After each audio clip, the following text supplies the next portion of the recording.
and the B-Town blog in Burien, Washington, with music by the brilliantly talented Fro Magnum Man.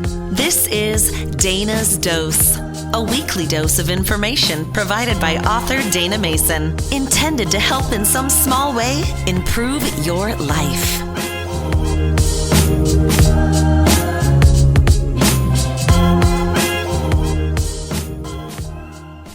Welcome to Dayna's Dose. Today's topic is Santa and the Magic of Wonder. Whether or not we participate in the Santa story, we will no doubt encounter several versions of jolly old Saint Nick this month. For those who believe, not only is it not harmful to believe in Santa, engaging in the magic and wonder this time of year offers could be good for us and our children in many ways. The childish delight of magical thinking. Magical thinking blurs the lines between objective reality and subjective experience, such as believing that a jolly man wearing a red suit delivers toys to every child in the world in less than 24 hours using flying reindeer for transportation. Magical thinking is a normal part of our cognitive development, most prominent in children between ages 2 and 7. Kids love magical ideas and will happily accept impossible explanations.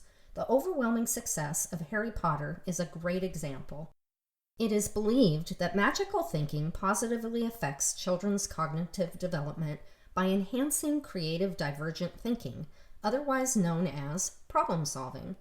And according to Eugene Sabatsky, PhD in developmental psychology, continues beyond childhood.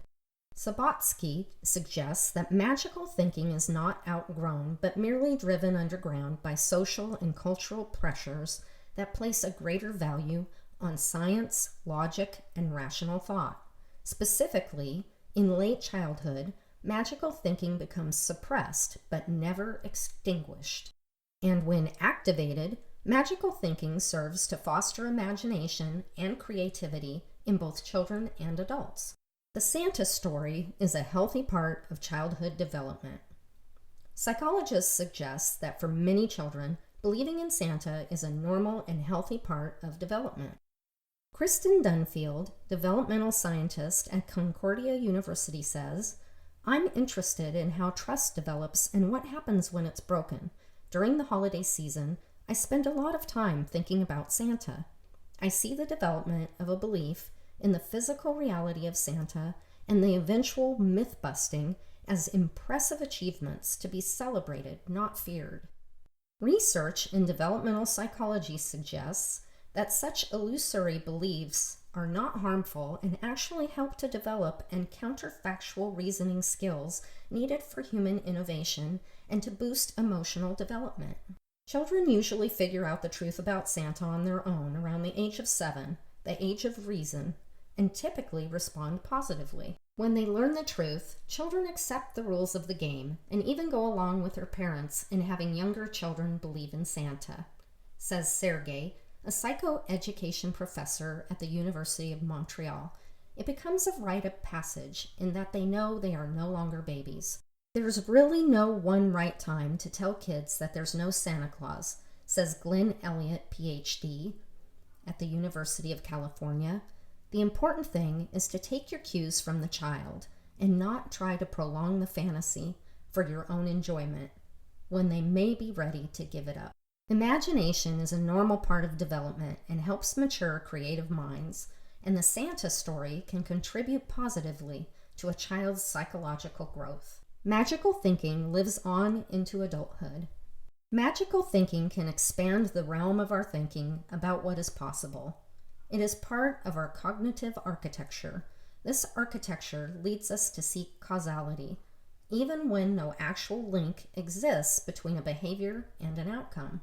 Many people would be apprehensive about buying a house where someone had been murdered or experience irrational feelings if asked to wear a shirt previously owned by a serial killer. Superstition is another common way that adults engage in magical thinking.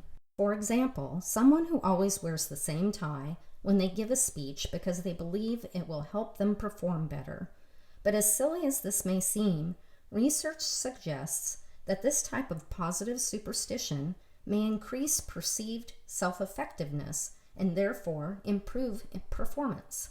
Positive thinking is another example of magical thinking, which appears to reduce anxiety about the future, improve our assertiveness, and may actually bring about our desired outcome. As adults, magical thinking can enhance our cognitive functioning, improving creative thinking, perception, and memory. And the magical belief that we have a higher purpose in life can propel us into a bigger future and give us energy and hope. Seek wonderful moments. Wikipedia defines wonder as an emotion comparable to surprise that people feel when perceiving something very rare or unexpected. It has historically been seen as an important aspect of human nature, specifically being linked with curiosity and the drive behind intellectual exploration. We are wired to perceive our world in a state of wonder. If we take the time to slow down and open our senses to the life around us, we can experience more wonderful moments. This holiday season, let's allow ourselves to suspend disbelief, be curious, and seek opportunities for wonder in the sights and sounds of the season. Look at each delicately hung, uniquely designed ornament on the tree. Take in the cacophony of street sounds as we make our way to the next festive engagement, and maybe even look into the night sky on December 24th for a sleigh and some flying reindeer.